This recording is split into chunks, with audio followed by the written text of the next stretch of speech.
Chapter 38. Bok and Isabella ran to Kotarian following their individual paddles, but he waved off their concerns. "I am fine." He pressed a rag to his bleeding cheek.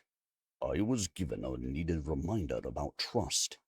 It was a lesson I will heed in the future." He walked off to the far side of the foundry floor, again choosing to set himself apart from the group. But before Bok and Isabella could follow, they heard a commotion from the opposite end of the floor. "Look who I found when I went to help Umra." Avantil stood in the stairwell doorway with his lean but strong right arm propping up Tovano. Umra followed and carried Avantil's bow. Tovano's eye had been blackened, his mouth bloodied, and the man had trouble standing, but he was very much alive as he clung to Avantil's neck for balance. They kept him in a crate, of all things. By the Exalted One, I cannot fathom such cruelty. "Tovano!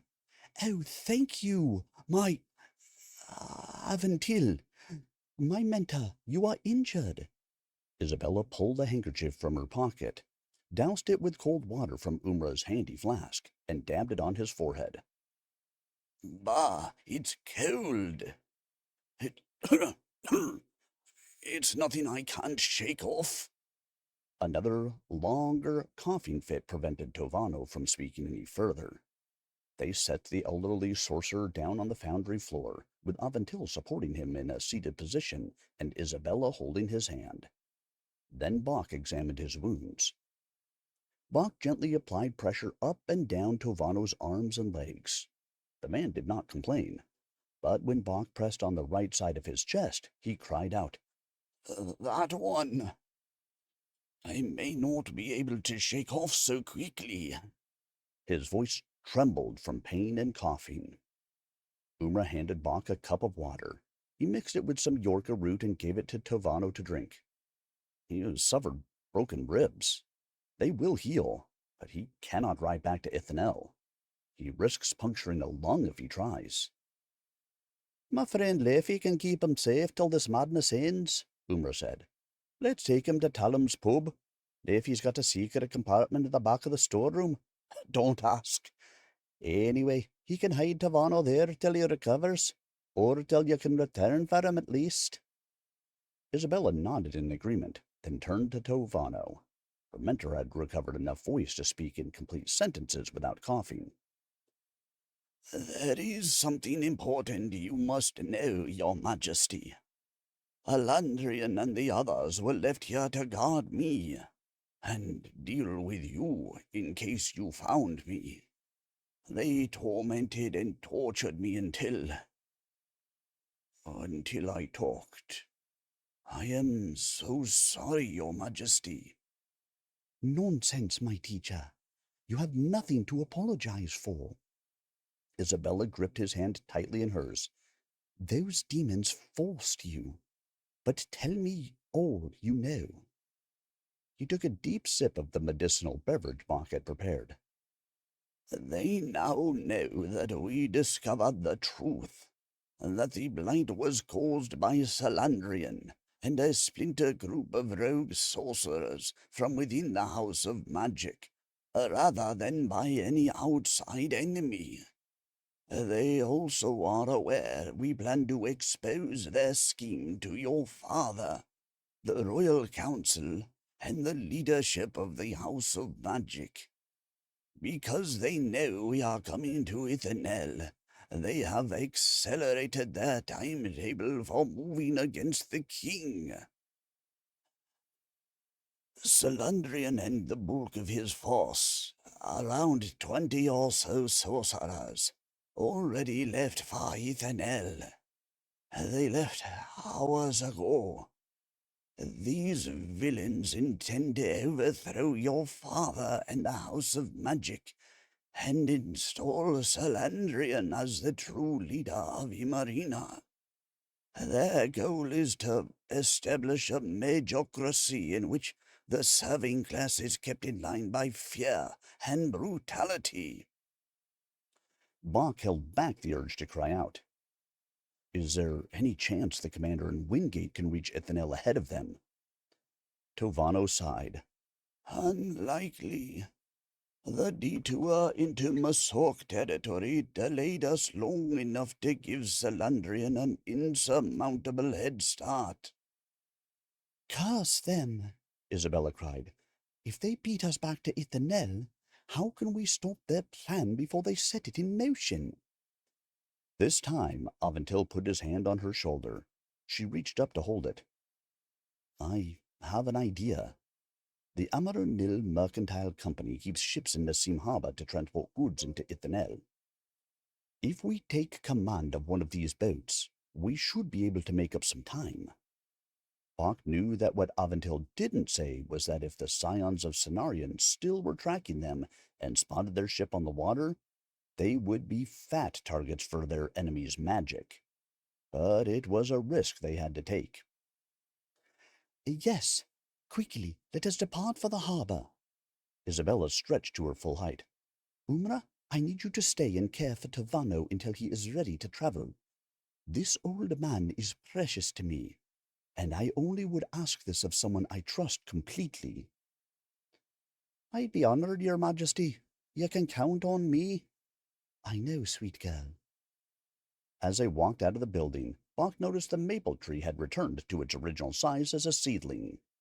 Bok's hybrid spell apparently only lasted for a short duration, meaning it would have no practical purpose in his role as a healer. There was also no sign of Spallonian, meaning he survived and fled the scene. That is a relief.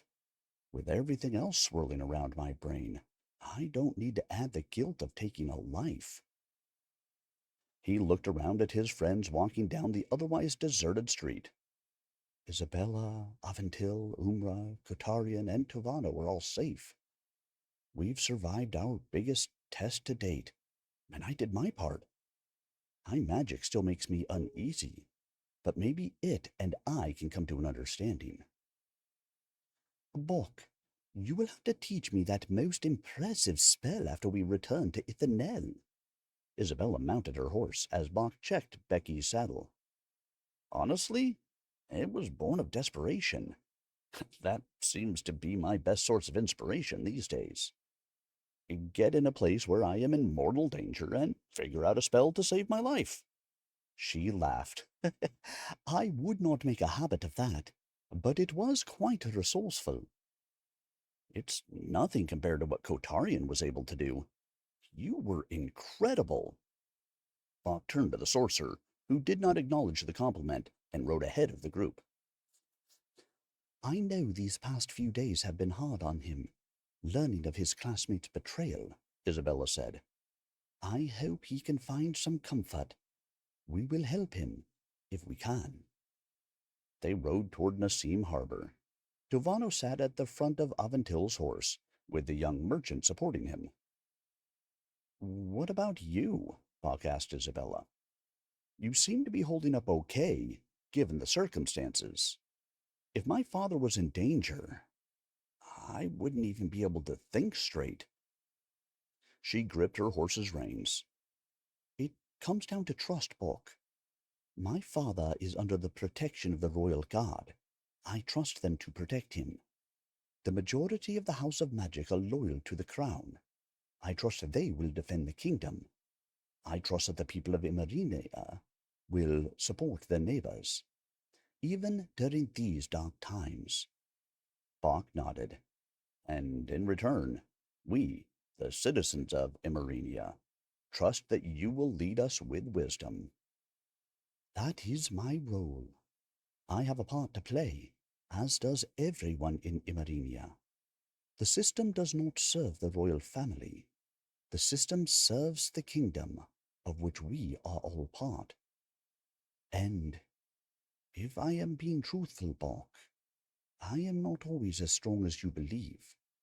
Sometimes your powerful princess is scared and lost. Mother died when I was far too young. If I lose father as well. Bok put a hand on her shoulder. And that is why your friends support you. Have trust in us too, princess. Isabella said nothing. She didn't have to. They quickly stopped at Talum's pub, where a plump man with long gray hair and a tattered tan shirt wobbled out to greet them with a smile and a wave. "This is Leafy. He's the friend I was telling you about, the one who helped me out of that terrible situation. He owns this saloon, and I was wondering, hoping he would still be around." Levy's wrinkled face turned up in a wide grin. "You always were my best barmaid, Umra. In course I was going to help you. You had a shift to work that day." Umra and her friend hustled Tovano through the back entrance and into the hidden safe room. Leffy insisted on giving the party 2 big sacks of provisions for their return trip. "Not like we're expecting many customers these next few days anyway. Better to give this food away than let it go to waste." He grumbled a bit when Avantil tried to hand him a sack of 50 gold, but Umra encouraged him to accept the generous payment. "You can finally fix up this dump. Place ain't had no class since I stopped waiting tables." Leffy also agreed to house the group's horses at the stable behind the pub. Bok walked with Umra, Becky's reins in tow, to make sure his family's horse would be kept safe among the panic suffocating the city. "They'll be just fine here. Leffy put in a tall fence with a padlocked door. Too many horse thieves in this part and seemed not to be careful." Bok stroked Becky's nose, and Umra fed her a carrot she pocketed from Leffy's kitchen. "Don't let your horsey pals see you got a treat." "Umra, thank you for everything. I'll always remember this adventure for friends in the most unexpected places. If we live long enough to have memories, that is." Umra wiped her hands on her homespun dress. "One step at a time. You're alive today, and that counts for something. Worry about tomorrow when tomorrow comes. Besides, you ain't forgetting any part of this adventure once you get back to Soul Valley. Like you're gonna be too distracted by watching the corn grow." He laughed. "You're right about that, I suppose. Perhaps I should take my own advice about leaning on my friends." They went back inside. Bok gave Umar the last of his Yorker root for Tovano, while Isabella had a brief farewell with her mentor. "Remember, do not underestimate Salandrian," Tovano warned from his makeshift cot in the storeroom. "He has access to spells of great power. There have long been whispered rumors of books containing ancient magics from the lawless days before the House of Magic, hidden in the house's archives. The Blight is just one of these magics. If anyone knows of their existence, it would be Salandrian." Another round of violent coughing ended his warning. "We shall be as careful as we dare when the kingdom's security is at stake. Rest and heal, my mentor. Your crown princess commands it." From there they rode to the harbor, where, true to Avantil's word, a gleaming red sailing ship, with the words Amaranil Mercantile Company painted across the bow in bold white letters, along with the family's crest, was docked. He slapped Bok's arm. "Well, how about that? I wasn't entirely sure it would still be here. Looks like our luck is holding, my friend." They loaded the supplies into the ship's hold, dropped the sails, and hauled up the anchor. Their next stop would be Ithanel, hopefully in time to save the king and the nation. Umra waved from the dock. Slowly she faded into the horizon along with the sun. Bok found he already missed the loud, animated housekeeper, just as he did his family. "Be careful, Anna. Good sailing," Umra called. "Tovano and I'll join you as soon as he's earthy enough for traveling." By then, Bok realized there won't be a safe place in Emerenia, from Nassim to Sola Valley, if they didn't succeed.